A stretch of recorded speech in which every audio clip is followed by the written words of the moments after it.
the flexibility for a marathon runner. For this test, we'll be using the ankle dorsiflexion test.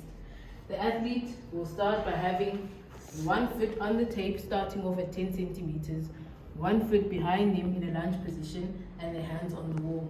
If their ankle lifts off the ground, they move 2 centimeters, moving on to 8, and then try to touch the wall with their knee. We will be measuring both ankles during this test. It is important for a runner to have good ankle dorsiflexion, as it allows the muscles to tense, giving the athlete a forward spring into the next stride. It is also the key to engaging the glutes while running and also reduces the stress on the Achilles heel and the calf.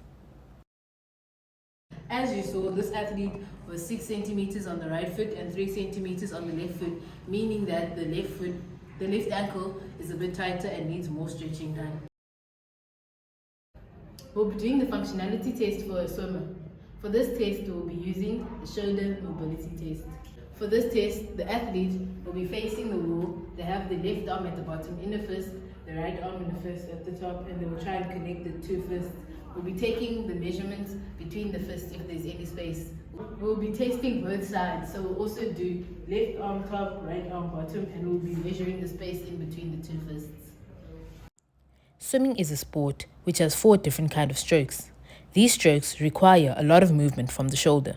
Having good shoulder mobility gives the athlete the ability to move through a high range of motion without the strokes being affected in any kind of way when they are swimming during a race. We'll now be testing the strength and power for a cricket player. For this test, we'll be using the vertical jump test. So for this test, the athlete will be using their dominant arm and their dominant leg, which is usually on the same side. They will have some chalk on their middle finger, stand and mark where their finger touches.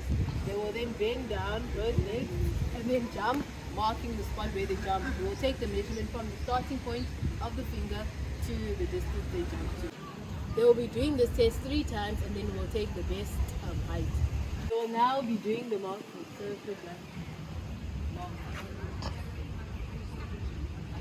Okay. The athlete will now be doing the jump. Strength and power is important for a cricket player as they require both lower body and upper body strength.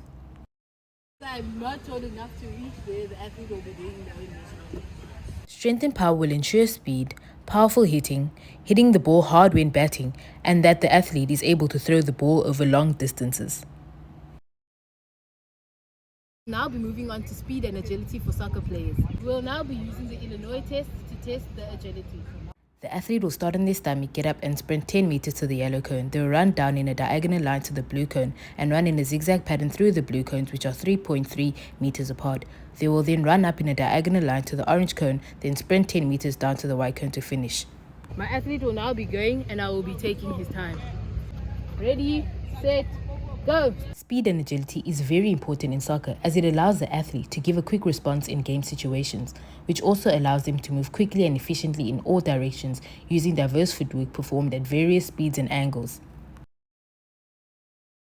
This is a cardiorespiratory test for a rugby player. For this test, we'll be using a broncho test, which is a 1.2 kilometer time test. This is a test which is done between 4 to 6 minutes. Any time under 5 minutes is considered to be a good time. This is a good test used for rugby players as rugby is an 80-minute game of high impact and collision. I'll start off by demonstrating. The athlete starts at a starting point. They run up 20 meters back to the starting point, run up 40 meters back to the starting point, and then they run up 60 meters and then back to the starting point. This is one set of 240 meters, which is repeated 5 times. The athlete will now go and will be timing his run. On your marks, set, go. Some may argue and say that this is a general aerobic test which is not sport specific. This test determines the aerobic capacity of an athlete because oxygen is supplied to the skeletal muscle mitochondria for energy production. We are now starting with a postural analysis of the client, where they stand with their feet shoulder width apart and the hands facing forward and the head up. So looking at this client, the left shoulder is a bit higher than the right shoulder. The hips look quite symmetrical, and at the ankles they're a bit inverted. seated. Okay, so looking at the client side profile, the head is a bit forward, it's not medial to the body. It has a bit of lombolordosis, and the knees are quite straight and there's no knee hyperextension.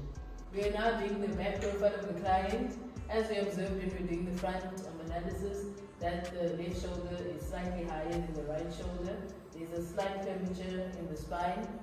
Looking at the back, the hips look quite level and the knees also look a bit level.